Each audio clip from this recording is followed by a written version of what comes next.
can hold on to. I got a savior, hey, that I can run to. I'm no longer distracted. All right. We're on. Yes. Welcome to E-Thought Conversations. I'm here live with Gerald and Tammi Haddon. I have my co-host there, Shonda Golden. Say hey. Hey, everybody. Wave to the people. Let me formally introduce my guests. I'm so excited. They're two of my favorite people in the world. They just don't know it. Come on, They've been married for 21 years. They're the parents of 3 young men, right? Mm-hmm. 3 young men, 3 kings. I'm calling men kings. Sir. I know that's right. They're the pastors of Breathe ATL. They got the dopest logo. I love that. I might have to give me a hat. I just love the logo. Come on. Yes. So come on here. They're friends of mine. They're marriage role models. They're authentic. They're transparent. And I want you to welcome to E-Thought Conversations, Gerald and Tammi. Hadn't give them some thumbs up. Give them some thumbs up. Show them some love. Yeah. I want you to share. I want you to start a watch party because it's going to be absolutely great. We're not going to be long. We're going to be about 45 minutes because he want to go watch Fred Hammond. And I can wait now that you told me it was on. I didn't know it was happening. I'll go back and watch it now. It's going to be absolutely great. They blessed the entire world. It was so much needed. Bishop Jason prayer, and me. I've been low all day. Wow. They absolutely lifted me. That's dope.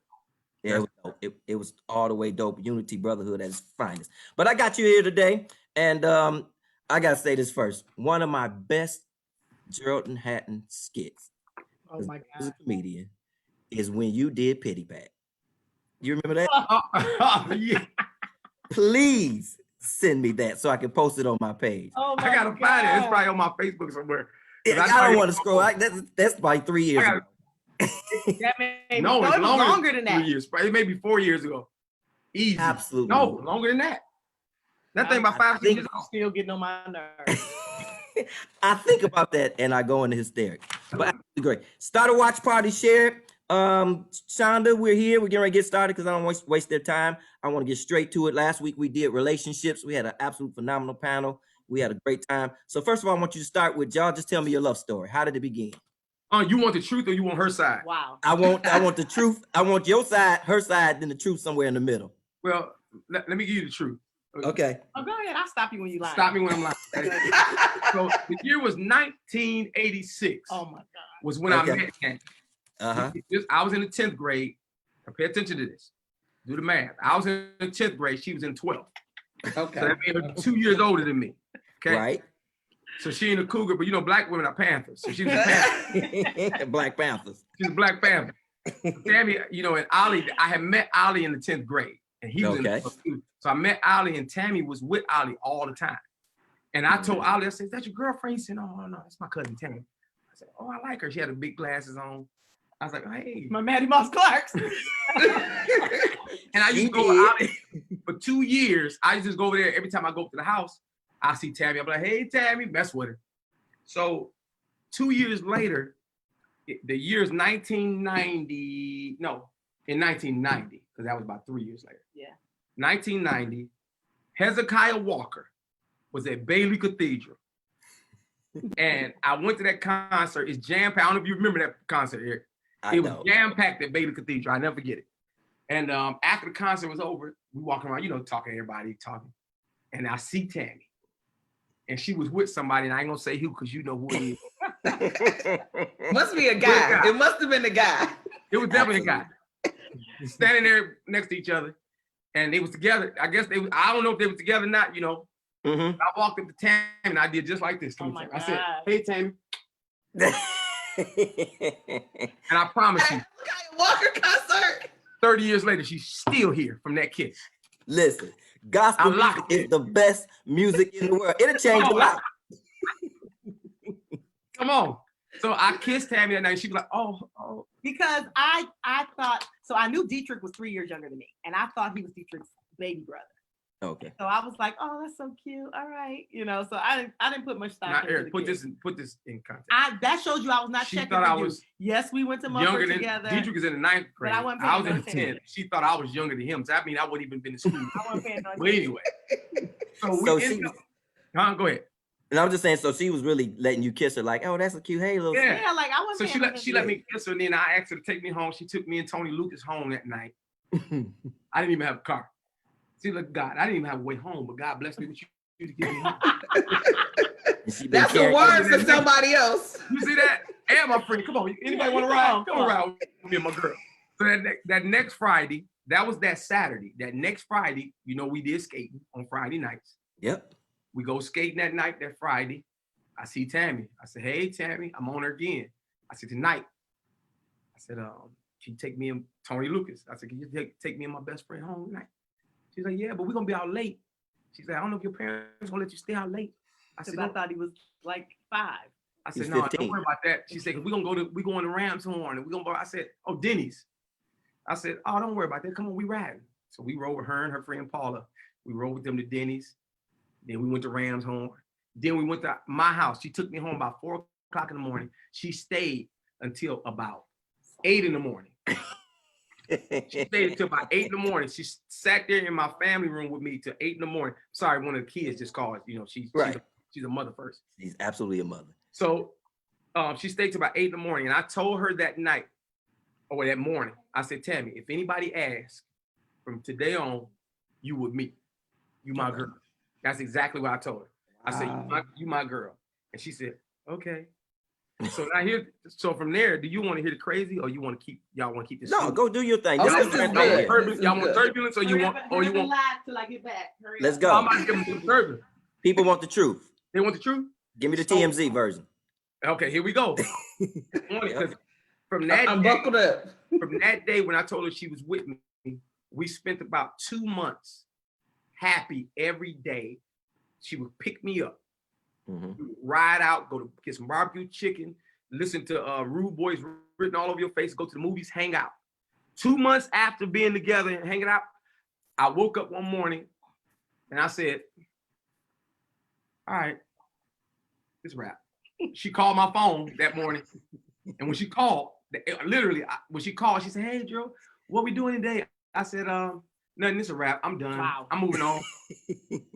I said, I'm moving on. I conquered. I soared. Wow. I didn't say that, but that's what I was thinking. I ain't gonna lie to you. That's what I was thinking. Like, I got her. I'm moving on. I did it. Right. 2 months, we kicked it. Let's go on. I'm 18.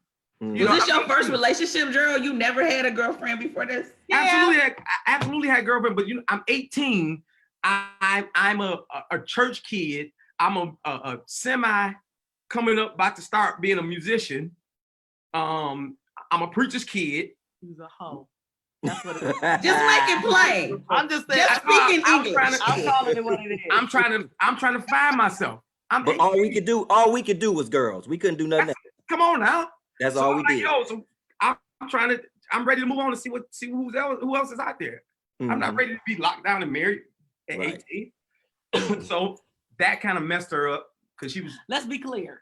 God favored you because I was never like that before. Like if I could be hurt, but you wouldn't know I was hurt.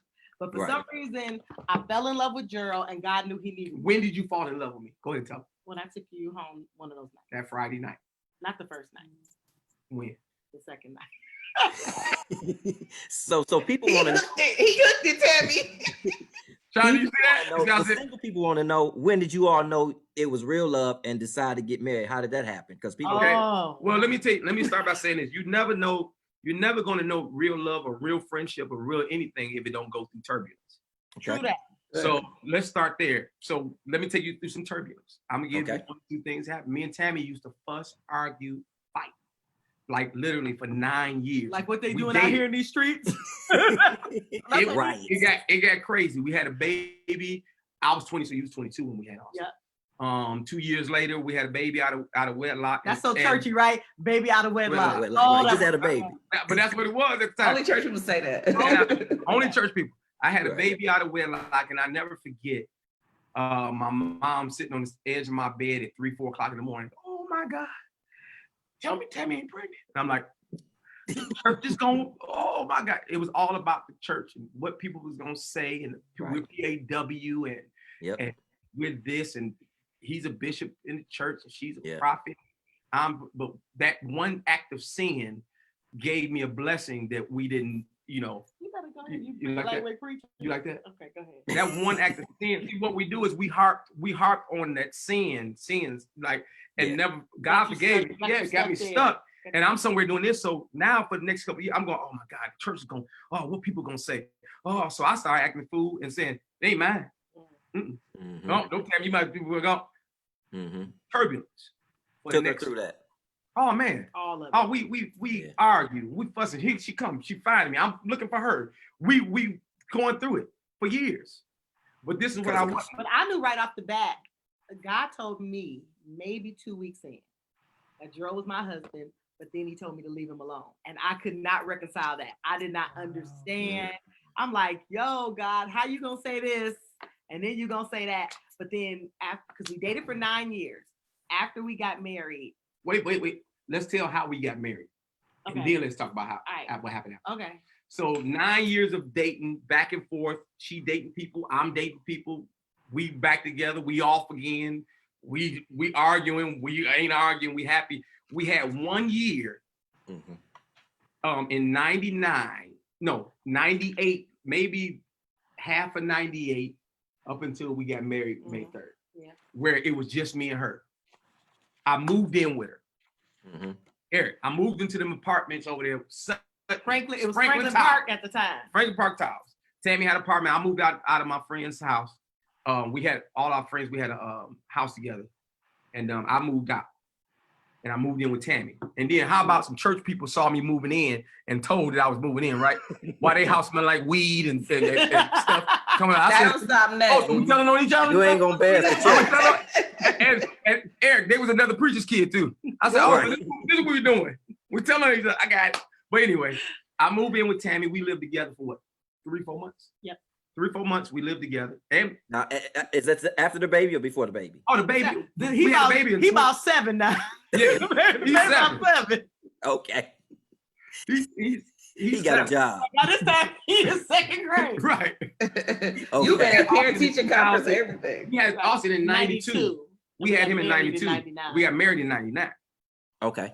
Yeah. So in 98, coming up to 99, we were in a happy place. I said, you know what, just me and her. Oh, I didn't tell y'all this. Turbulence. I started dating another girl. If I dated Tammy for 9 years, I dated this other girl for 7 of the 9 years. Did you know Tammy? Listen, Tammy did some knocking on the door. I told you it was turbulence. No, don't act like I came you had something to do and I didn't have time to play. So I knocked on her window. I said, come out. Now she didn't come out. She wasn't crazy. She stayed in the house. First of all, I was like, what Tammy doing here? So imagine going through dealing with Tammy and being with Tammy for 9 years, then having this other girl. And don't get me wrong, I had other girlfriends, but these two they was pulling on me. Oh my God. You know. So I decided I was done with the other girl, and I'm like, you know what? It's me and Tammy. I know I can't say to God say it's you and you know. I just knew, like, for the long haul, she's been dealing with me, knowing what I've been doing, knowing I'm kicking my other girl. I even told her. She never lied to me. I honestly told Tammy, I said, Tammy, one day I went to Tammy's house crying because I found out she was kicking it with somebody I knew. That's how you get them, Tammy. Oh, listen, I said, you ain't supposed to be. But I gotta be careful what I say on here because I'm supposed to be like in this nigga. But look, Right. this nigga right here. He came to my house crying No, about me talking to some dude, and then he gonna say, like, now, yes, I got a friend. I got a friend, but I love you. I was like, this guy. I'm just not ready yet. Hold on, but you can't be doing.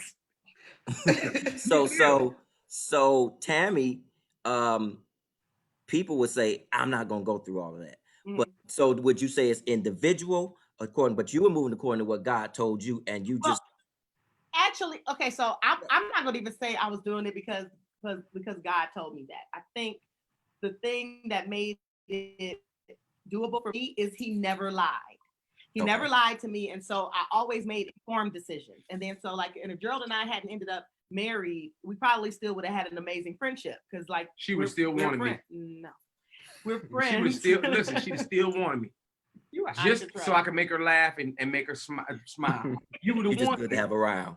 Yeah, she would have wanted. She would have wanted. But no, like I just think we actually enjoyed each other's company, so that's what made it doable for me. Yeah. So throughout that time, you didn't feel like you were in a monogamous relationship with him. Y'all just had been together and been around, so y'all just were cool. We had monogamous moments. Like I always I tease and say, "Well, God said you were my husband, but He never said you were my last boyfriend." So I dated, he dated, and then we would like clash because actually, looking back at it, it was all good until one of us seemed like we were getting too attached to somebody else. Mm-hmm. Then it would get shaky. Like he would do stuff like it was a guy that he thought I was dating. Not gonna say his name, Eric, because you look, Detroit's so doggone small. Look, so he gonna call the guy and say, Tammi is crazy. Tammi is out of her mind, and I don't know what you gonna do, but I'm gonna leave her alone. Like he trashed me, right? So the dude leaves me alone, and he's still right here. I was like, you so shady. You got to go. That was using psychology. We'll see you. Call me tomorrow, man. I was like, you so shady. So that's that was us. So now let me take y'all to. We live together. It's just me and Tammi. And I told Tammi the same way we got married. I mean, we started dating. I told her you with me. That's how we got engaged. Mm-hmm. We went over to my parents' house one day. We just stopped by there. I'm over here chilling, and I said, Tammi, you know what? All right, we engaged. Anybody asks, we engaged. So she said, stop playing so much. It's like 10 o'clock at night. I said, no, we engaged. She said, if you really mean it, let's go up to your parents' room and tell your parents. I said, all right, come on, let's go up there. Went up there, knocked on the door, they answered the door, we walked in. I said, hey, y'all, from here on, me and Tammi engaged. What? My mama said, stop playing. I said, no, I'm serious. She said, okay, if you serious? My mama only got a box with some jewelry in it, some rings. She said, let her pick a ring and let her. I said, Tammi, pick a ring. Tammi picked the ring, put it on. I said, we engaged. And next Sunday, my mama got up at church and said, well, Gerald and Tammy's a guy. I said, whoa. I ain't ready for to tell everybody yet. Wait. You know your mama wasn't like, playing with you. Right. So now we're engaged, and we didn't stay engaged long. We only stayed engaged about 3 weeks. Yeah. We start planning, talking about wedding dresses. When we gonna do this all? And then one day, because I had already had how about this? My dad. Okay, you know how some women go through this thing where they believe in God for a husband and then they go buy a gown? Mm-hmm. Yes. If you ever in one of those services, run. Or if you got a single friend that said run, don't even buy into that. Like my daddy bought me a $9,000 wedding dress and we got married in the courthouse. I ended up giving the dress away. And let me tell you how we got to, she just told me, but we got up one morning, the day before we got married May 3rd, 1999. That Sunday night, because I remember like it was yesterday, we came home from church. We hanging out. Now, mind you, we're not having sex. We living together, but we're not having sex. We decided we're gonna try to do right now. Wait. Is that possible? You know, people watching this, Gerald, don't think it's possible. Say that again, sir. It's not possible for everybody. But we got into a group. But mind you, we had already been down that road, and we had already been arguing, fussing, and all this stuff, and we trying to make it right. So I'm like, all right, let's try to do this the right way. And then we actually were friends, and we actually enjoyed doing other things together. Yeah. Like, so we lived together, but like, for some reason, I don't know why we did it. We took our mattress out of our bedroom and laid it in the living room and like TV. Pallets and like we used to do dumb stuff. So May 2nd, let me go straight to May 2nd, that night, she talked about the gown and talking about what we're going to do, like we got to start preparing. I just said, you know what? And I said it just like this. I said, what am I doing? I'm not getting married. I'm not ready to get married. And ain't nobody forcing me to, no, I'm not getting married. So this is over with. We're not getting married. It's a wrap. And how old are y'all? At the time, 27, 26. I was going on 27. That if I was 29, I would have been you 20. were 27. 27. I was almost 29. Yeah. Yeah, you was going on. So you're at that place where you have to make some life decisions. Absolutely. So she said, you know what? I'm done with it. She told me. But I wasn't even mad. I was like, I'm good. I'm finished. Like this phase of it can end right here. I'm good. Next morning we get up. She asked me what we doing. Like she's cool. And I said, let's go get married. She cussed me out. Listen. Wait. This the day after you called it off? Yeah. The day after you called it off. Okay. Yeah, When he said, let's get married, I cussed him out. Like, today is like Pentecost. It flowed like other tongues. Like, I cut. Unknown. Damn. Damn. After she got done, I said, let's go get married. She said, you serious? I didn't say, if you serious. He got on the phone and called Dietrich. He said, what are you and Demeter doing? And Didi was like, nothing. He was like, come with us. Me and Tammy getting married. And when he called Didi, I was like, oh, he's serious. I called Didi. I called a couple of my other friends. I called my sister and her husband. I said, come on, y'all come go with us. We're going to get married. Going to get married. And so what clicked for you? I said, I know I love her and I ain't going nowhere. And we done been going through this for 9 years. If I don't do it today, I'm not going to do it at all. Okay. That's what I said. I said, I told myself, I said, if I don't do it today, I'm not going to do it at all. Now let's go back to scripture that a double-minded man. Double-minded worked in your favor. But nowadays, people so hard up for the wedding experience. Tammy, did you feel slighted? Did you feel like, but I wanted to have this big wedding? And at first I did, but looking back on it, and after we were married for some time, and then I looked at my reasons, it's like, you're in these relationships, you want everybody to see. Half of the people that you invite to the wedding don't like you. And talk about them like, you know, because they know pretty much all of our business, pretty much. Like, so they're like, oh, they ain't gonna make it. I bet you they ain't gonna make it 6 months. Yeah, you just kind of want to have that moment. But looking back now, like we've actually tried to plan a wedding. And when we get into the funding of it, I'm like, I'm as married as I could possibly be. Like, that's what I'm telling anybody on here that's watching. If you talking about getting married, don't be the person who spend $100,000, even $20,000, $30,000 on a wedding, and then you look up, you divorce, God forbid, but you divorce and you still paying on that wedding, or you still married and then you look back at the wedding, you done spent $50,000, $100,000. You take that money and put it into your house. Take that money to put it into your savings. I still say have a wedding if that's what you want, but don't don't go crazy. All I'm saying, don't go crazy. Not to impress people. Exactly. We went to the courthouse. Dietrich paid the $60. We put gas in the car. We went back to church that night. We went to Burger King. And then we went to church. Went to church. Juanita Bynum was at the church. She prayed and we did all this. And then that next week we had a reception in my parents' backyard. We made $15,000. I put in the car. I said, Tammy, we moving on up like the Jeffersons. Moving from a 1-bedroom to a 2-bedroom. Come on, let's go. Come on. So people have whole weddings and get $400. So y'all really. So now that y'all here, I want y'all to help some people. Tell me your favorite thing about each other. He makes me laugh. And he's overall good to me. Like Gerald is a good I can talk crazy at times. But that's because Tammy was let's be honest. That's a Haddon thing. Let's be honest. Tammy told me last night, I'm done with you. And I said it just like this. Let me take my glasses off so y'all I promise.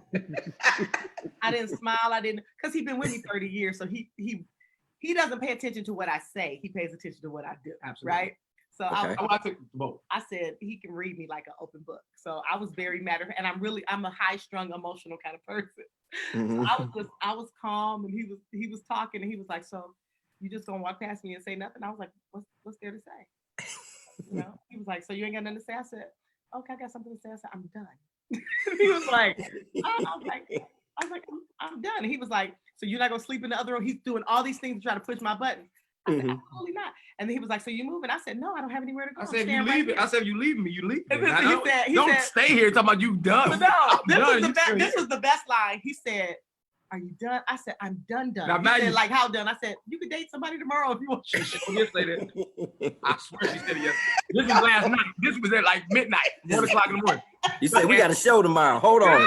No, we had church today plus your show. Right. I'm like, we got to call the people and say, "Listen, well, due to circumstances beyond our control."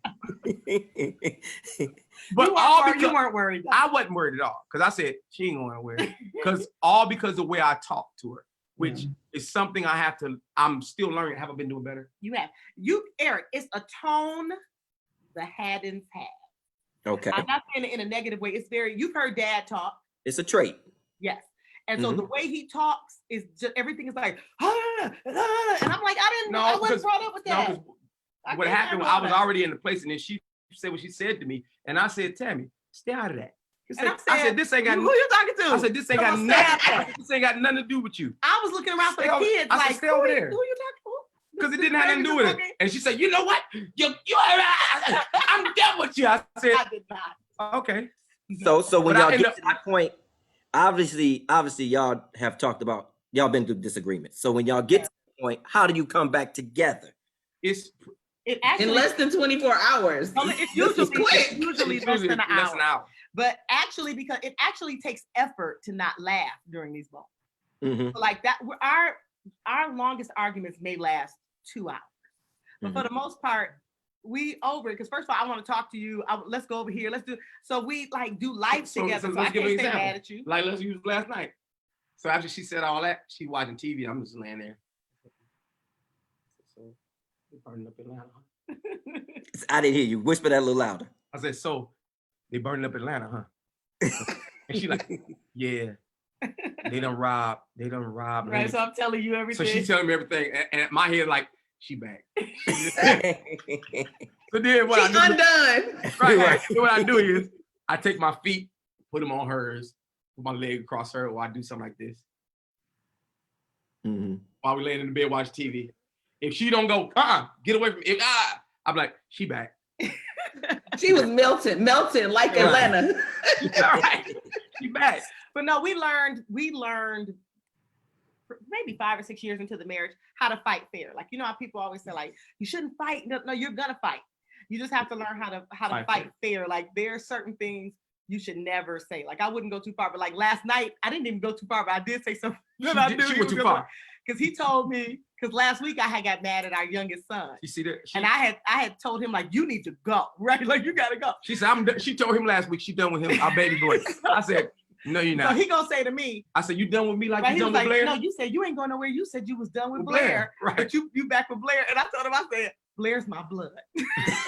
She showed it and she didn't blink either. You allowed Haddon. Listen, I said, wow. I said, really? I said, okay. Your flesh of my flesh. Right. So we just learn how to fight fair. And fighting fair is, we tell people all the time, I'm still in it. Go ahead. That you know how when you get married, you wear your tuxedo and you wear the white dress. That's really not what a marriage look like. Really what a marriage look like, it should look like combat boots and camouflage, because we're fighting for our relationship every day. All that white stuff, you can have that all marriage you want is to. dirty, marriage gritty, is dirty, business, gritty, yeah. And we've been working at it for 21 years. And I could say out of 19 of the 19 and a half, maybe, of the 21 has been amazing. Take a year and a half, almost 2 years of that and spread it out through 19 years. Yeah. And that's how, it been rocky. Yeah. But like we said, we've worked for it, and we went through our ups, we went through our downs, and we staying up, like we got this, like we gonna keep going. Cause I don't want to be, and see, let me be really transparent. Clarence Haddon is not my biological father. He raised me from the age of 4, because they've been married 44 years. I'll be 48. So 4. Okay. And Dietrich, a year younger than me, my mother was married to my biological father, who was abusive, and he was a hoe. If I can use that language on your show. Well, too late. You already did. But Tammi used it earlier, so we gotta call it like it is. But I tell this to try to help people, because what you need to know is you need to know your family. You can be as saved as you want to. You can be as church as you want to. You actually need to know your history of your family. So my biological father, I say this, and I'm not to discredit him, but the truth is he was a hoe. He had, and the way I can say that is he had I got brothers and sisters my age. Okay. You know what I'm saying? I got 4 other brothers and sisters my age. So while he was married to my mother, he had other kids. Now, that's him. But then you come on my mother's side of the family. My grandfather, my mother's father, had 8 children with my grandmother. But then he had a whole other family on the army base. And my mother got 2 or 3 brothers and sisters outside her 8. Like we got one Uncle George. Hey! We got 2 Uncle Georges. We got one we call Uncle George, and the other one, like, that's the other Uncle George. I ain't gonna say either. But my East point side, west side. Yeah, east side and west side, Uncle George. But and my thing is, so my grandfather had a trait. You follow? Yep. So when you know, and it didn't click until later on in life, I said, wait a minute. They like women over here? he like women over here. So Gerald, you have to be smart and know your triggers. Your triggers is women.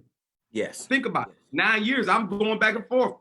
Maybe she ain't the one. Maybe did I make a mistake? Which I went through that in our marriage too. When our first year, I was like, did I just mess up? What did I do?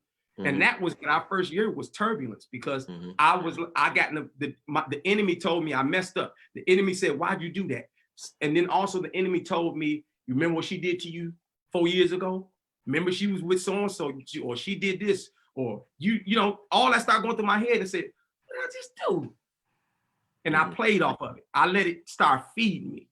And so for almost a year, I would get up and just leave the house. I'd be gone.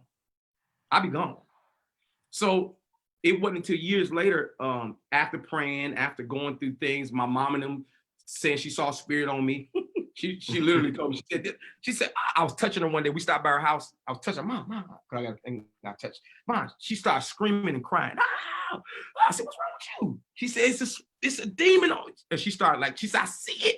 She's like, if you go back there, you're gonna die. Now, mind you, she don't know none of our business. She don't know me and Tammy being over there fussing, arguing, I've been leaving, going back and forth. She said, if you go back, you're gonna die. I said, get it off me.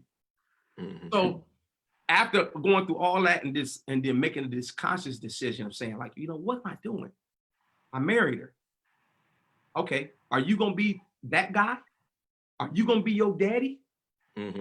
Are you gonna do Tammy like your daddy did you? Or are you gonna stick here and do it like Clarence Haddon did? Yeah. Are you gonna do it that way, or are you gonna go back that way? So I had to make a conscious decision and say, all right. I even went and talked to Dad. I said, Dad, fix me up. I need help. Tell me how you been doing this. Like, help me. You know. And then he talked. I said, man, thank you. You know. So my thing is, it's been a warfare of knowing your triggers, what your triggers is. So if your triggers is a girl with a big booty, you need to stay away from girls with big booty. No, real talk. If your triggers is R&B music, you don't need to be listening to R&B music. If your is light-skinned girls with long hair, or so-and-so, or dark-skinned girls with whatever your and then you gotta be honest about what it is. Yeah. You know, like, and become friends too. But I think as Christians, sometimes as believers, we try to act like we are supernatural, and we are not. You put yourself in the wrong position, you're gonna tear yourself up. I don't care who you are. Absolutely. You know, it's just it's what it is. And so I think, like Tammy's, one of her triggers is conversation. She loves I like to talk. She loves good conversation. Now you think that Gerald's a talker. Gerald does small talk, surface talk. I like to dig. I can talk about the same thing. You want to talk, I want this. You like intimate conversation. Yeah, intellectual conversation. She wants intellectual, and so she thrives off intellectual conversation. So when she wants to talk about CNN and you know they do so, I'm like, huh? They just tell me what they're burning up.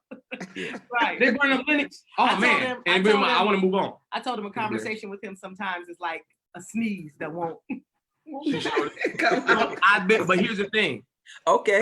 I've been trying to do better for years. I've been doing better, and Tammy will tell you I've been doing much better. I say, okay, I have to give her what she needs, because I can't not give her intellectual conversation. So for the last few years, I say, Tammy, are we having, because I don't feel like every conversation should be an intellectual conversation. But I don't feel like every conversation should be just a quick surface conversation either. So tell me if this is an intellectual conversation, or if this is can this be surface? And if you want it to be intellectual, let me prepare my mind to make sure it's intellectual. But if I want to make a joke or whatever, tell me if I can or I can't. You know. And I think we're alike in that aspect. I'm straight to the point. Now, I love intellectual conversations, but my question would be, so there are deficits in your relationship because he can't be everything to you and you can't be everything to him. So you talk about those things, if I'm correct, and is it okay to find some of that outside the marriage as long as in the borders and parameters of our conversation? Well, I think that falls in line with your triggers as well, because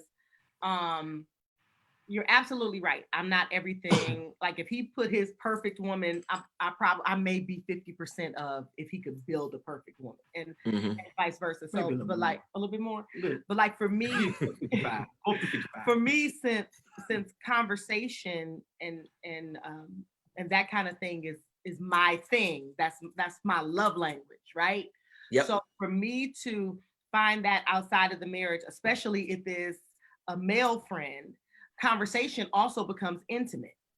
Conversation is probably one of the most intimate exchanges you can have. You know what I'm saying? And so for me, it would be dangerous. And that's why I always pull on him, because I'm like, because if it's somebody I enjoy talking to, I'll talk all the time. And then I'll reference like, hey, so-and-so said, and that could so-and-so, why we keep talking about so-and-so? Yeah, so that could be a big much. Now, but I make sure, but here's my thing. It's only two types of people in the world. And I don't know if y'all ever just sat and thought about it.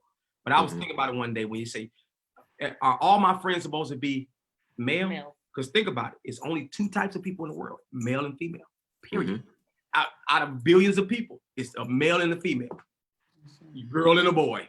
Right. So all my friends are supposed to be male.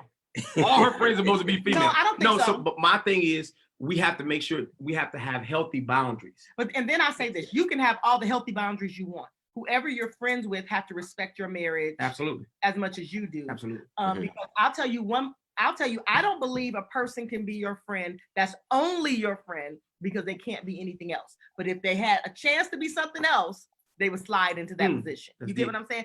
Like you have to be friends with somebody that's like, no, I'm your brother. I'm your friend for real. And to the point where if you talk sideways, be like, yo, who you talking to? Who you think you're talking to? That kind of thing. Other than that, if it's anybody where you say something sideways and they like, that's a potential if they problem. hit you with the, y'all went together, I would have. Oh, wait a minute. That's the friend you cut off. That's something I had to learn, because in life we didn't have that, right? Had that person, and if you don't check it, if they giving you that, you like, oh yeah, if I wasn't, I would have gave you a chance too. So you have to learn to trust her intuition, her instinct. Sometimes it's off. It could be, but so let me preference for you. Me personally, since we authentic on the show, one of my regrets is that I didn't trust it, because it might have been not exactly like that, but I should have known it was coming from a good place. Right. You know, she wasn't trying to hurt me. Right. If it was wrong, it was coming from a good place. I learned that later on in life. That's what I'm saying. G, do you trust that now? Like, does it raise your antenna and you give it some thought? Because when we were young, we like, girl, that's just so and so. No, but no, I raised antenna then. One thing I have, Eric, well, Pastor E. Sorry. Man, we is a good judge of character. You done already said ho, so come on, man. Tammi said ho. Why you gonna go for on that? I normally say 304. Now that's your age. That's beepers. Remember how beepers, you turn them around. Right. Right. I have a good judge of character, and I tell Tammi tell you, I say, that person right there, I don't know. I think he like you. But I will say I think they trying to get us. Or I think and 98% of the time I'm on. But those of us that have a good judge of character usually only have it concerning the other person. No, that's true. You can't see what's happening. And so like I tell wives all the time, because like we toss that word around about being a helpmeet. We toss that word around all the time. But if you really study it, that means that she was a watchdog. She was a soldier. She stood at the gate. Come on. So it's like I see stuff before you see it coming. That's my job. And we're like, oh, you just tripping. Yeah, you can tell, and I'm not even trying to be funny. You can tell by somebody's body language if they're closed off to you. Like if you can tell if a friend is like, I don't care what you say and how you say it.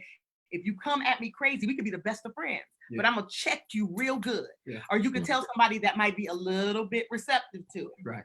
You know what I'm saying? And a lot of times we don't see it. Yeah. But since you guys now are in ministry and operating in ministry, I know you are both charismatic. How did that change? Like now you join the ministry, you both very charismatic. So now you have to communicate individually with different people in the ministry. How did that change? And how did you balance that? Well, we haven't run into a problem yet, as of yet. Yeah.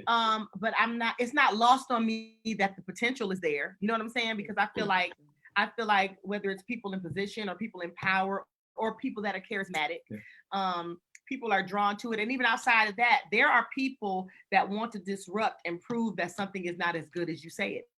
Like, they say their marriage is this, that, the other. And I think that's across the board. Like when people see something, they want to discredit it. Right. You know what I'm saying?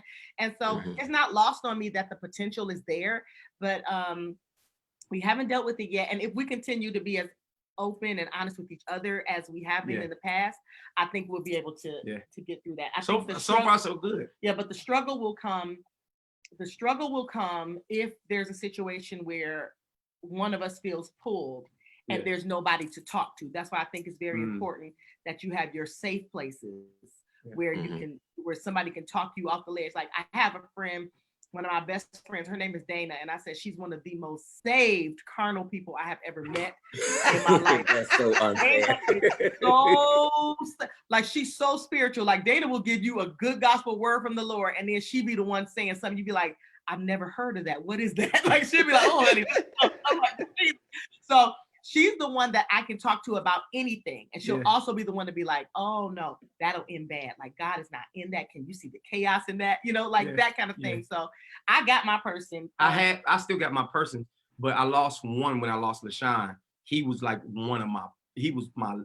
I tell people all the time, he was my left, Nissan Stewart was my right, Tammi my center. I could call him and I can go off about Tammi. I could give it to him. I ain't talking about just like, she's so much. And they be like, man, listen, I got the same thing going over here at home. Like, but we got to hold on. You know, you had your way of, you had to have that place to vent. And I lost, I'm mono right now because I don't have, I'm not stereo no more because I lost LaShawn, but I still have Nissan. And, you know, I have a few other people that I talk to and deal with, you know, and speak to, but I just lost that out of him because I could give him, he was the friend I could give it all to. Like I literally like, here, I'm putting your lap, and he knows what to do with it. You know what to do with it. So, you know, and I'm working for Nissan because he's not good in that area. I mean that, and just to speak to that relationship, man, I never met LaShawn, but the relationship that you all displayed via social media is just one of those persons that you loved from a distance. Absolutely. That you never met, man. So, you know, we all offer our sympathy and empathy in that situation because this is like, man, I was like, I want to know him. I'm just mad I didn't meet him at some point. Yeah. Oh man, listen, Eric, you would have loved him. But who he was on social media is really who he was. Like that was one of the amazing things about Sean. What would he have called Eric if he'd met Eric? I don't know. It's Eric Williams, so he'd be like, E-Weezy. Yeah. Like, I'm like, hey, this my man Eric. He'd be like, E-Weezy. It's like Sean the Golden. He'd be like, what would he call Sean? Shondelin. It'd have been Shondelin. Because we put Lynn on there, everybody. We ran into this homeless guy one day, and he called me Gerald because he wanted some money. We got him to sing. He was like, and Sean was like, Gerald, come here. And the guy said, come here, Geraldine. And he just called you Geraldine. And from that point on, we put Lynn on everybody named Tammi Lynn. So he's like, Shondelin. That's funny. A question came up and said, when do you encourage believers to have the sex conversation when dating? As soon as possible. Right away. Especially if you're not a virgin. Well, not in marriage, but I guess they said in the dating process. Right. No, if you're not a virgin. Well, I'm slow. I'm sorry. I'm saying, like, if you're not a virgin, so you know what it is, and know, like, you probably need to have that conversation, especially if you're trying to not have sex. You need to see if you're on the same page. You need to make sure that if you are on the same page of not wanting to have sex, that you're willing to hold each other accountable. Absolutely. You know, so I believe, you know, if that conversation needs to be had as soon as possible. Yeah, we need to find out where each other is. Because you may be saying, no, I ain't trying to. They may be saying, she may be like, just not yet. She's like, yeah, right. No, just joking. Listen. But no, we believe you can have it right away. Yeah. Have the conversation. Okay, have the conversation. Have the conversation. Not have it. Don't be a hoe. You have to learn how to swim first before you jump in. Know who your daddy is. Right, exactly. You hear me? Go. What is it? Ancestry.com. Why you playing? Let me see your tree. Oh, let me see your tree. Like, listen. Because Tammy's mother used to say about me all the time. She said, "Oh, the baby gonna be so ugly." My mama did not say that. No, your mama did. Grandmama. But she was just playing. She said, "Oh, your kids gonna be ugly." I said, "Let me tell you something. She said they can have little bitty legs and little body size." But it's true. She didn't lie. That Blair run right here with these legs like That's funny. Men are fixers. So you trying to get him to listen to you more. How did that process go when we just want to, like, he direct to the point? What is it, Tammi? Let me just fix it. And you like, I don't need you to fix it. I need you to listen. How you develop that? You know what? I want to say this is the first thing that maybe we haven't had to deal with because Gerald is not the fixer in the relationship. I am. Okay. I'm the fixer and he likes it that way. So Actually, it's one of my it's sexy to me. Okay. It's sexy that Tammi can fix a situation. Like literally, I'm somewhere panicking, like, okay, how, and she fix it. And I'm somewhere like, it's yeah. So y'all let each other function best in their role. I think that's very absolutely. okay. Yeah, we're not intimidated by, like, he keeps telling me, like, so when you gonna make me Stedman? He's like, I'll be a great Stedman. Listen, like, I have no problem with you. I live in the back house. I'll move to the back house. I'll come up and check on you if you want me to. I ain't got no problem with you making all the money. Make all the money. Take all that responsibility. Listen, take it all. Right. You can have it. You can have it. I have a How question. long should you date before you have the? I'm sorry, Sean. Do you want to say? How long should I just had a question since he talked about the whole Stedman and living in the back house. I was just thinking, you guys have a lot of things on your plate that you do: ministry, family, your own careers. Do you ever take time for yourself? Do you feel after 21 years, I'm single, I'm divorced, just like Pastor E. So those of us looking to come. I'm telling you, you didn't say it, so I'm like, let people know. People might not know Pastor E. So anyway, as people look toward getting into a new relationship, or look toward relationships, they want to do it right. Do couples take time for themselves? Do you have some of your own habits, hobbies alone? Tell us about that. I am a professional bubble bath taker. Absolutely. I am a pro. Every day. Every single day. To the point I start rolling with he rolls his eyes. Like, I'm about to go take a bath. Like, so it's like, mine is like, it's like a whole thing. It's like bath bombs, bath salts, candles, oil diffusers, like all music, like ambiance, the whole thing. And then his thing is his studio. Yeah. That's where he's at. That's where he's in his element. But also mine is the Jeep.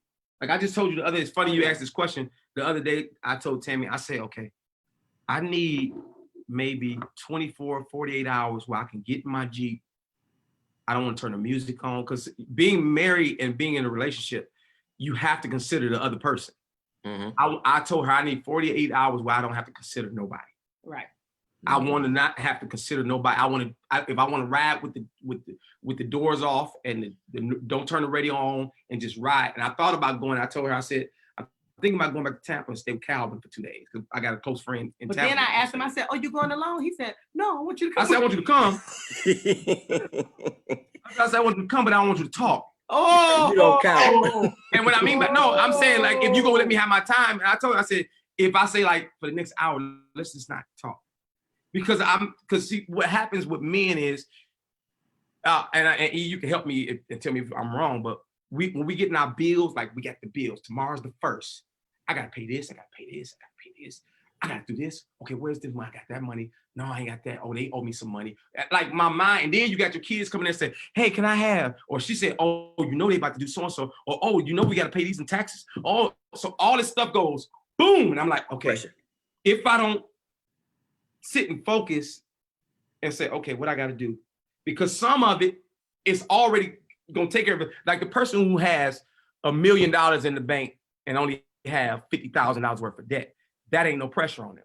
Mm-hmm. But the person who have $1 million worth of debt and only got $5,000, and you like, I got income by tomorrow. They bankrupt. So now, and I go, I say, Tammi, and I have ADHD really bad. Bad. Like to the point when I'm packing my clothes, I ask Tammi not to turn the TV on, or can she like go in there and don't talk. I try to pack my clothes while she's out doing something else, so I can just look at my stuff and make sure I don't leave nothing. Somebody crazy. Like it's really bad. So if I'm in the mode, I say, she know now, babe, I really need to focus on this message, because if I don't, if you ask me questions or y'all playing music, it like pull me. I'm like doing like this. So I have to find my place and get that time to answer your question, Shonda. All right, I got some questions, so I gotta keep it moving. We in now. You got us in this thing now. Okay. All right, I don't want to lose you. The comments coming in, they love you. Yeah. How long should they date before they get married? What you say? I think it's different for everybody. It's different. We have some. Or talk marriage is the question. How long before you talk marriage? Well, it's on y'all. We have a couple friends now who's been married 17 years, but they only dated 6 months. Yeah. 6 months and 6 days. But like talking marriage, I think, that's a good one. And this might seem crazy. I think 30 days.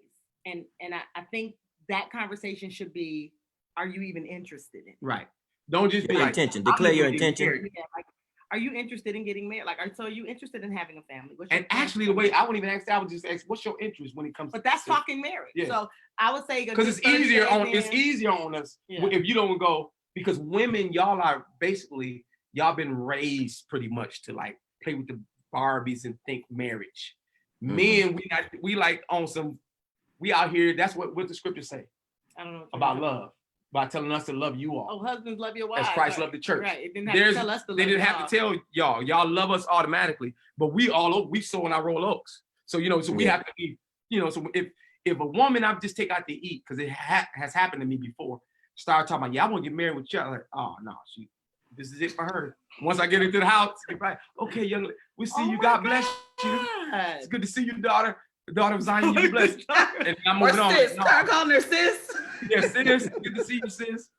Like, move on, because it's too fast. So I agree with Tammi. Like 30 days, maybe 6. It depends on how the relationship is going. How you feeling? Like feeling about it. And you need to be clear. It's a vibe. You need to be honest.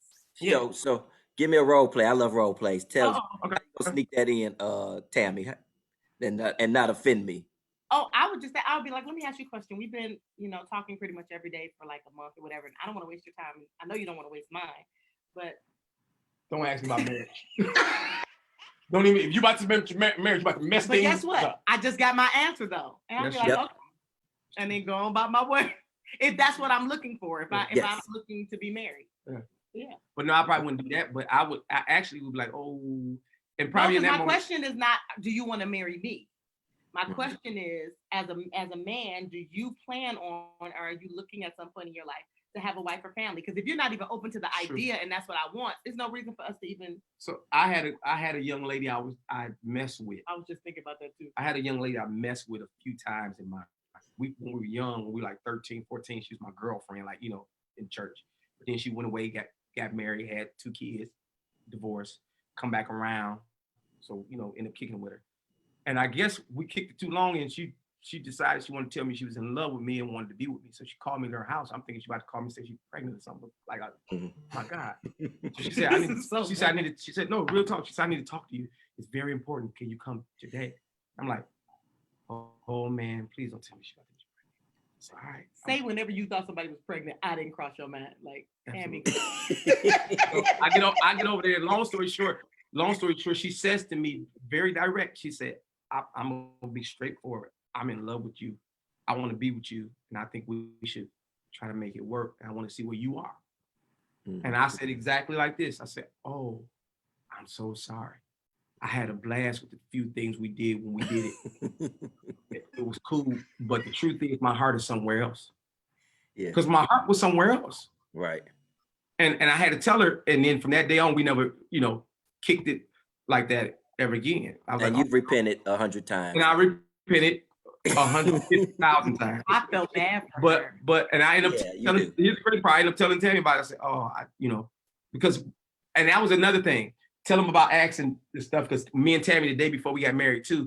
Oh, I asked him to tell me everything. She started asking me about girls. She'd name them. I tell her if something happened or something didn't happen. Yeah. She's like, what about so and so? Like, no. And he told me everything. And so now I tell women, if it's not gonna directly affect your marriage or your relationship, don't ask, because once you know, you can never unknow. And if it's not relevant to anything right now, who cares what happened 3-4 years ago? Unless there's a kid, then it's a conversation. Yeah. Outside of that, like, let the past be in the past, or you're gonna be somewhere dealing with him in the present based on the past. But me and Tammi did have a run-in with the past, with her past. My past? Yeah. We went to a play, and we sitting on the front row. And Tammy's an introvert, but I know Tammi. I've been with her too long. And so we sitting there watching, after it was over, some of my friends was in the play, we waiting, and Tammi go in her introvert. No, I said, I'm gonna go. She said she went in her introvert phase, but then she went over it, past it. She went way over there and said, I said, what are you doing? said, come back. She said, oh, no. I said, Tammi, something ain't right. And then this one guy, every time he would come around, she would like get distant. Because I had just never talked to you about, I never thought I would see him. He wasn't from Detroit. Look, I never thought I didn't know we go running him. So I said, Tammi, let's have it. Let's talk 100. You ever mess with somebody in this play? She said, what? What? I said, Tammi. I said, come on, man, tell me the truth. I said, because everything you just did in this, you got in this hallway. Tell the truth. No, because she wouldn't just come out and be like, yeah, woo, woo, woo. No, she made me work for the information. And I'm like, Tammi, I know you. We dated for 9 years. We've been married now for about 11. Come on, man. Like, you tripping the way you just acted in this hallway. And we were friends. The friends who was in the play came out like, yo, well, we out there. And she was very like, I said, Tammi, something ain't right. Then eventually, after 45 minutes riding home, and finally she's like, I just tell you. Okay. Then she went into it. I said, now you weren't gonna tell me this. And we sitting there. Relationship can handle that. I mean, I think that's important. It can handle, every relationship can. Every relationship can. But the thing is, I didn't know him. Yeah. I didn't know him at all. But the thing was, what she did drew attention to, like, yo, something ain't right. And then eventually she told me, and I said, so you just ain't gonna tell me about that. Well, it wasn't that I was trying to keep him from you. I didn't feel like talking to him. We almost 20 years out. I was good. I didn't have no conversation. Well, you should have told me. You all so right? You still in your feelings? I could have covered you. Oh God. Tammi, hug him. These questions out Give the way. him a hug. Don't think about it. No, not right now. Tammi, hug me tonight. And he's so little. You see how little he done got? It's all right. I'm not doing that with you. I ain't. You love it. That's my guy. Fix me tonight, Tammi. I'm broke. Oh my God. I got to get these questions out. Okay. Artists, which song describes your relationship or reminds you of one another, or what's your love song? It's on our album. It's called Broken Pieces. That's us.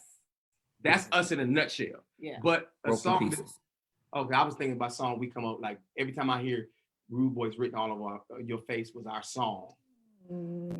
That was our song. What's in Broken Pieces that speaks to you? Broken Pieces, literally, it just talks about the things I did to him, things he did to me, and how we had gotten to a point where it was just done. Like we were done, and that was the place that God found us in our most broken state. And put our broken pieces put back everything together. back together again. Yeah.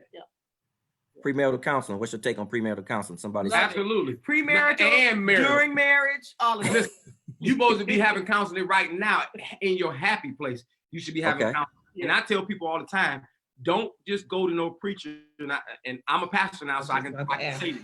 I do not have a degree on the wall to help counsel people. All I can do is give you my opinion and then give you what the Bible says about spiritual guidance, the spiritual wisdom. But you need to go to somebody who's biased, walk you through this stuff. Non-biased. Yeah. Because what I found out is if y'all go to the same church, right? Put it like this: counseling from my parents wouldn't work for us. And I'm gonna be totally honest because they're my parents. I would have always been, and she would have always been like, she a problem. But the dope thing about Clarence Haddon was, and still is, he said, Gerald, you know you're crazy.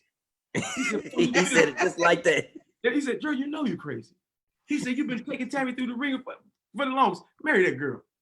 That's what he told me. But they didn't like me at first. But my dad also told me when we had Austin, he said, you never marry a girl because she's pregnant. Right. He said, because you'll find yourself just with her because you're pregnant. And when the baby get old enough, then y'all have nothing to talk about or deal with. Yeah. He said, and then the baby will know, even will see that there's a problem. Like, I'm only here because of him or her, And he told me, that's one of the first things he told me. But we navigated the whole in-law relationship. But it was that's a whole that's a whole nother beast. Keeping family out of your relationship.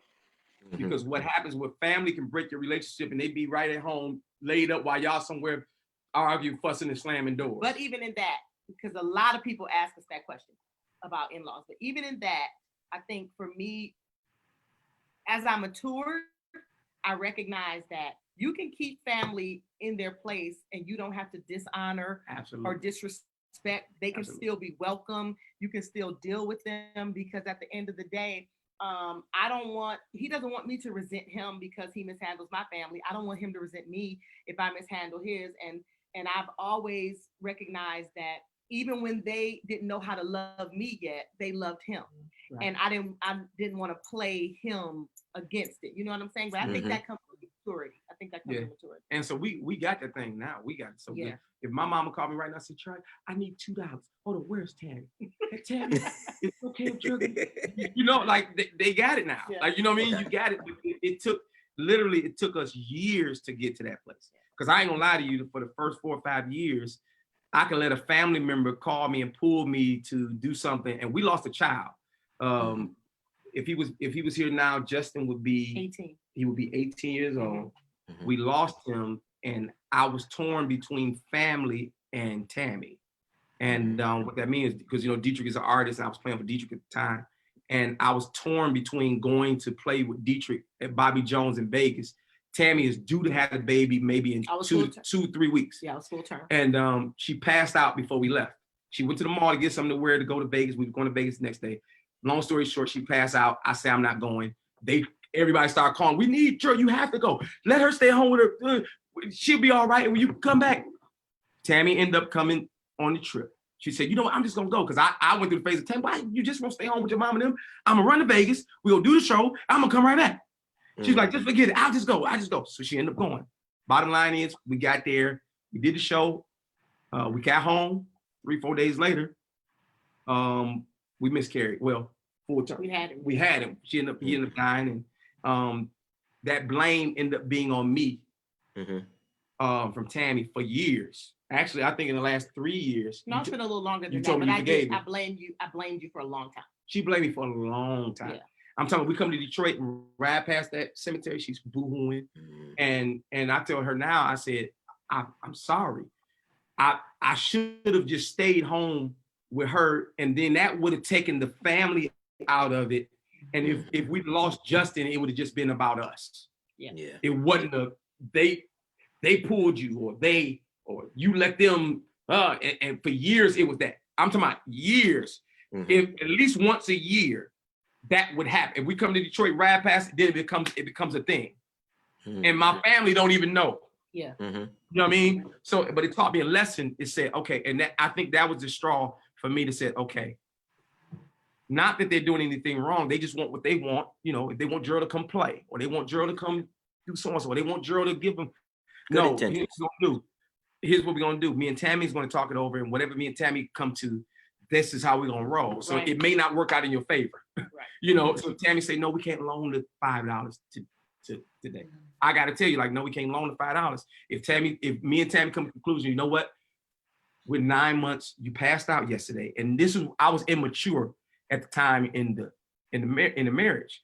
I'm going no, just come on, let's go. I should have been the one to say, no, we're staying home. She just passed out and we don't know what's going on. Sit still. Let's sit still.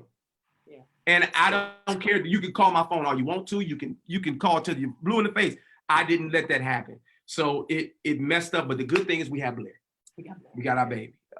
You know what? That story right there saved somebody's relationship right there. Yeah, just that story alone was powerful. Thank you for sharing it with us. I'm trying not to, cry, but it's beautiful. I remember times in my relationship where, parents and in-laws really can get involved, and people don't know how to set those boundaries. So by you just sharing that really helps somebody, because I know that's something that we struggle with, especially within our family. You don't want to upset, especially your mama. You don't want to upset, and so many people are pulling on you. And I think Eric, you can tell me if I'm wrong, but I think it's even worse with church. I was gonna say that. When your parents are the preachers and this, and they need you, and you play a role, and you play a big role in their situation, they don't understand when you're saying hey, today I can't come, or today I can't do it. No church for me. I was on a live earlier today from one of my friends from London, and London is when they church. Today was his 50th, my friend's 50th birthday, and they did a live Zoom. And I told him, I said, today, man, don't go to church. Don't you go? And then one of his cousins came and said, no, he has to go to church online. I said, no, enjoy this is your church right here. She said, we still have to come together. I said, we're coming together right now. Enjoy yourself. No, because what has happened to us is we have gotten in a place where the church, I think even this pandemic, shutting down church buildings was one of the best things that have happened. because it's making us go outside of the four walls and think, how do I compel people to come now? We doing like Jesus did. We done internet people who said they wouldn't get on the internet. The internet is the devil. Now they're all on here like, come on, give to so-and-so. We need you to come. Oh, evangelizing.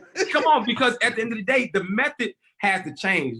The message is the same, but the method have to change. We don't have to go to the building all the time. If I wake up saying, God, I love you. Thank you for waking me up, God. You're the best thing that ever happened. I thank you for just letting me be in a relationship with you. What we doing today, Jesus? We going to the park? Yeah. Let's go to the park. That's See, what happens is, and Eric and I'm done because I can harp on this one. This is one that we'll do that on the next. We have to do it. We have to do a whole other live on this one. But church, what happened with church is we need you all to come, because if you don't come, you don't give. If you're not set up for it. This is the way we get it. So that I need you to know, don't go to the park. God ain't in the park today. No, God is in the park, because that's where I'm going. He's in the park. He's everywhere, right? Anyway, I'm done. Oh my God. I'm done. I don't know about that. We got about 5 minutes because I think this thing gonna cut off because I didn't set it for that long because we weren't supposed to be.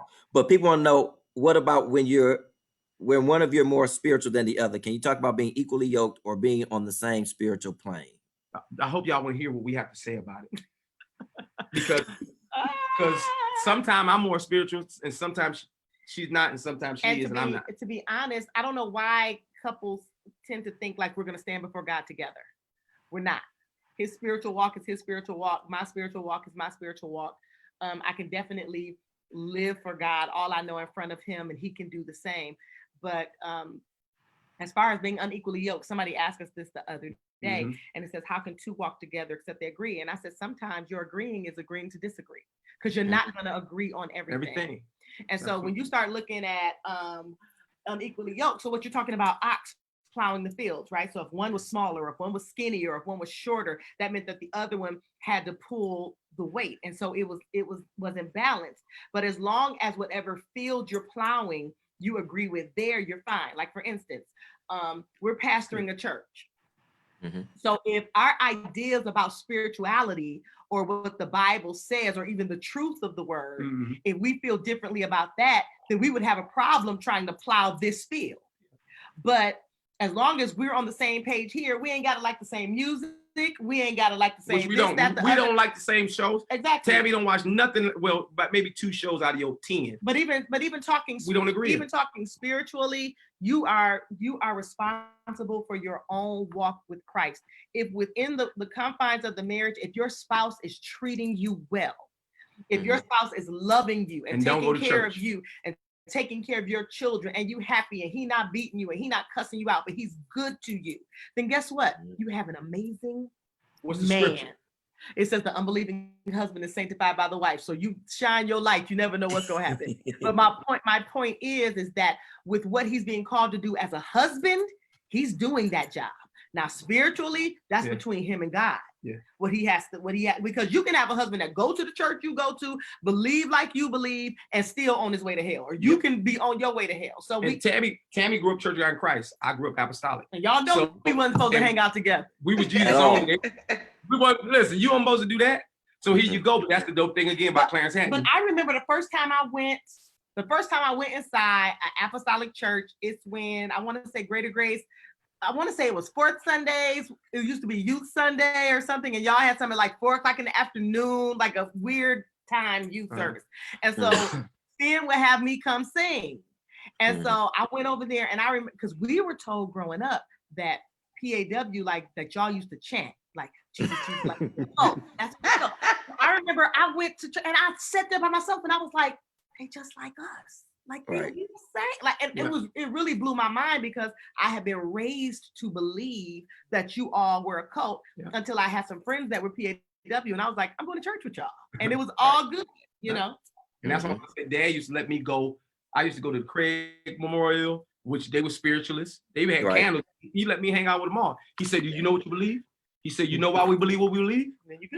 You know why are we Pentecostal? Why are we apostolic? Because we believe the teachers of the disciples who taught about Jesus." That's what he taught, you know. So he said, if you remember that, you can go anywhere you want to go. Just remember your foundation. I said, okay, cool. Let me go. So again, y'all been absolutely phenomenal. We have to do this again, because I knew we wouldn't have enough time. Right. Again, leave us with some final thoughts, and then tell us what y'all got going on, and then I want y'all to do a prayer for couples, relationships, things of that nature, because we definitely spousal abuse is up, domestic violence is up. Absolutely. Yeah. And well, let's answer this too. How do y'all keep it fresh? And then y'all can go and close out however y'all want. I got a thing called the art of the turnoff that I've been working on for the last couple of years. It's so bad. He knows exactly how to turn me off. So I'll say something like, Tammi, so can I stick my spoon in your pot? The sweet. Tammi, come back in the camera. We can't see. I said, repeat that. Hold on. People need to hear that. Repeat that. I said, I was like, Tammi, tonight you're gonna let me stick my spoon in your pot. And she was like, oh my God, that's so tight. I'd be like, Tammi, can I stick my hot dog in your bun? And she'd be like, oh my God, you so turned off. But I do this on purpose. I do random stuff. I do random just stuff that makes her say, okay, never do that again. Or I keep her on her toes. But I want to say what keeps it all fresh it's a genuine friendship. Absolutely. And so we're constantly doing things or experiencing new things with each other. Or let's try this, let's go here, let's go there.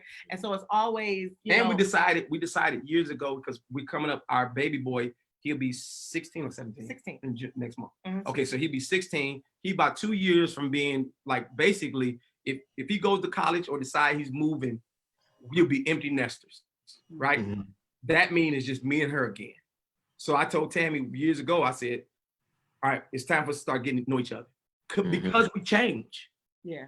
Everything changed. We became their parents. We're their parents. So what happened is a lot of people are just together because of kids. And once the kids go, it's like, all right, well, God bless you. But I told her I don't want that. I said, so let's start dating again. So we do things like we still date. Yeah. Let's date. I told her the other day, I ain't trying to brag, Eric. But okay. I told the other day, I said, let's go in the theater. We have a theater in the basement because y'all need to move to Georgia. And I never sit down there. You get a lot of house full of bit of nothing. But anyway, I told Tammi, I said, let's go to the movies. I just told her it's Friday. I said, let's go to the movies. Let's go to the movie theater and pull up that new movie. So let's go to the movie. She said, you really want to? I said, my point of saying that is that we have to keep it going how we can. I will say too, probably the most valuable advice I can give to any couple is to apologize quickly and to forgive even quicker. Absolutely. Good. I think more marriages have been lost because of, not so much because of the issues, but because of pride or because unforgiveness. Because all unforgiveness says is that I'm entitled to feel the way I feel. And I should be able to feel like I feel. Well, and that may be true, but I can also release it if I choose to, especially if you're trying to do better. I know that's not every case, but I think a lot of marriages, if we would just apologize and just be willing to forgive, then we could do work. People want to do the work without forgiving, and that's why it keeps recycling, keeps coming up. And mine is, you need to learn what your pride level is. And I call it a pride wall, because what happens is, we can't forgive because we have pride, or we have pride that's built up, and then we build up a wall from relationships. I thank God that Tammi didn't take the bricks of everything that ever happened to her and build it up. But I was willing to climb over it if I needed to. Yeah. But I don't believe in stacking up the bricks. Like, for example, Tammi left me today. God forbid. My father, he knocks on wood. So if Tammi left me today, I wouldn't put a brick in there like, there go another relationship. All women are this. No, I'm gonna find love again. I'm not putting a brick there because it may have been something I did that actually messed the relationship up. So I'm gonna give love a try again. So I say to people, give love a try. Don't charge the person you're with what the last person did. True. He or she is totally different. Give them a chance. Don't say, see, all men are dogs. All men are not dogs. No. And I'm gonna say, I'm sorry. All men are sniffers. Jesus. That means we look around, we do this, but you ain't a dog. But listen, I want to say this. Dog traits. That dog, we do. It's true. I know we got to go, but I want to say this. I know it's a lot of couples, a lot of people that are still together that'll get with their friends and stuff and say, I just married the wrong person. Okay. Or I should have waited for who God had for me. And all this, that, the other. And I feel like you can pray, you can believe God, like God can send you somebody and it's still gonna be trouble. And I told him, I said, God handmade Eve for Adam. Absolutely. And she still walked him down a dark alley with no lights. She still cost him his life. Yep. Yeah. But she was handmade by God for him. And from him, for him, yeah. And there was still this in the relationship. So I don't care how much you pray. I don't care if you prophesy. I don't care if you speak in I don't care what happens. Marriage will have issues. It will have issues. That's why this is one of the only things that God says, you know what? Yeah, the two of you all are together, but I'm going to come into it with you. Yep. Because this is going to have some issues. So I need to make sure I'm in this with you so that when it gets to a place that you can handle it, you got me. And so I just want us to not be, and then I think this generation, even more so than ours, I don't want them to be so quick to say, oh, it's just not the right person. Or it's just like, no, it's life. And people don't agree. And you make yourself mad. You disappoint yourself. I was on a diet and ate some rice. I disappointed myself. So everybody not going, you're going to be disappointed. Yeah. That's all I want to say. Did you want to add anything before we close out? Then we'll let them get the closing words. Did you have anything to add, Shonda?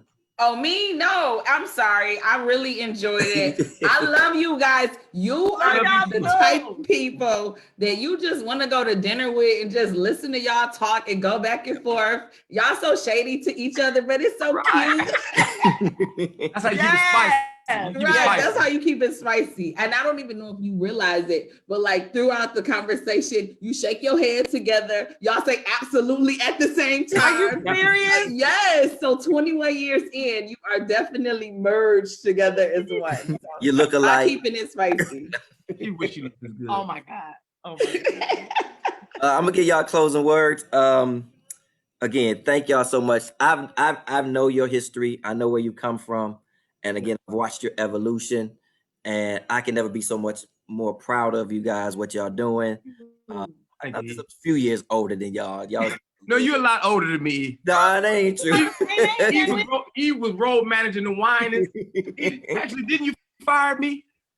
No, I ain't fire you. Pastor Wine fired you. No, but I'm saying, but then you have to fire me. Then you have to do the fire. Like I probably told you can't go on the next gig because he told me tell him don't call him no more for whatever reason. I don't know. You typed up the pink slip, Eric. Yeah. Right. Pastor Wine was like, I went with that Aaliyah. Right.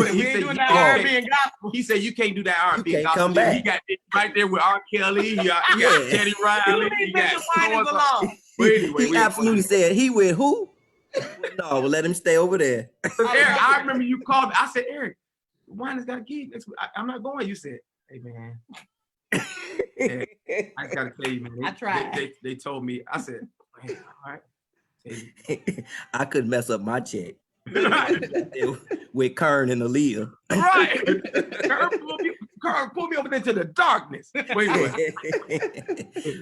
But yeah, you guys are just absolute inspiration. Where can they find you? Listen, they got a song that I'm living by in this season called Steady. It's one of their previous projects. And I walked to it today and it just lifted me. So thank you for that. Go to Instagram, go to social media and find that song amongst others. You'll discover them and it'll bless your life. It'll bless your life. And I really just discovered it because when y'all did it for Warren for his anniversary. Oh, really? Got the album, but I slept on it. So when y'all did our social media is powerful. And we argued that day. Anyway, that's a whole nother. Leave us some closing thoughts, some wisdom, whatever you want to say, and then give us a prayer, and then we'll go on out. Marriage will work if you work it. Come on now. And just because a dating relationship is rocky does not mean that that's not who God has for you or that's not the right person. I believe that the enemy recognizes purpose long before we do. And so try to attack you before you can come into covenant. Absolutely. Yeah. So you want to pray? You got something you want to say? You want to pray? You better pray it. I pray like Joel Osteen. She the fixer, huh? I'll be like, Father, we just come. This is your Bible. Right. Okay, so we'll pray.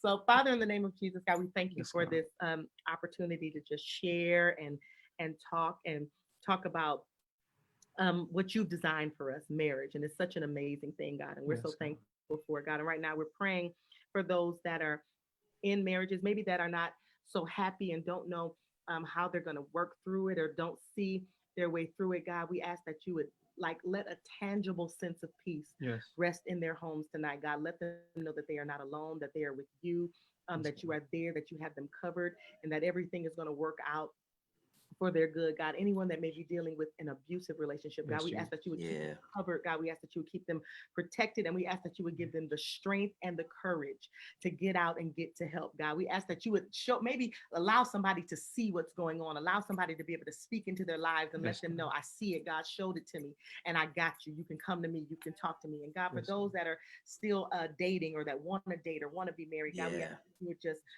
we ask that you would just give them the guidance and the wisdom to be able to choose wisely, God, because we know that you've given us the freedom of choice, God. And so we ask that you would give us the wisdom to choose wisely. And God, we just pray tonight for all relationships. We pray tonight that you would just cover us, teach us how to love each other, God. Teach us how to respect one another, and teach us how to put you first in our relationships. In Jesus' name we pray. Thank God. Amen. Amen. Beautiful. What's going on? Tell us where they can find you. Instagram, Facebook, MySpace. all of that stuff. Wow. What times? Or Tammi Haddon. I spell it Tammi. So Gerald Haddon, Tammi Haddon. Or follow Breathe ATL Church. That's our church. Breathe _ATL. And you're on at 6 p.m. on Sundays. We probably about we about to go. We about to go up to an early service, man. We got to do 2 or 3 services, man. This mega church is getting out of control, man. You can. God is building us up, man. We love it. You absolutely should. We gotta go to a day service and a night service, man. We're growing. The internet is wide open. The internet is wide open, man. Listen, we all got the same amount of members. Eric, I had 3,000 people come to Easter service, man. Wow. I'm a mega church now, man. God, we gotta get you a jet, Gerald. We gotta get you a jet to fly from the bedroom to the living room. Right. Exactly. All right, I want y'all to give them some love. Give them some thumbs up right now. You that's still here, show Gerald and Tammi Haddon some love. Thank you all so much again. Much success. We will be supporting Breathe ATL, so you can look for our offering in the mail and go get. Listen, that's what we do, because I support those I believe in. Go to Instagram, go to Facebook. The hearts are coming up. People love you. Follow them. They're absolutely inspirational. They are absolutely hilarious, and they will sow good seed into your life. My e-thought for the day, this e-thought conversation is love is a choice. Love your choice. Choose the one you love and love your choice. That's all. Come on, love y'all. Come on, Pastor. God bless. Be steady out there. Come on. I love y'all. I'll talk to y'all later. All right. Bye.